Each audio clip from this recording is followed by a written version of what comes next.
দশভুজার কতই খেলা দেখেন বসে শিব, কখন তিনি মুকুট পরেন কখন কাটেন জিভ।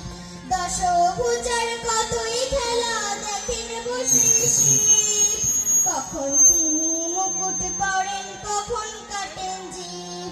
আবার নরলোকে তিনি দেবী আর গোপালী, গোপাল গোপালিকা বল না গৌরী বালিকা। শিব ঠাকুরের দলের দোলে বলছি ফলের মালিকা।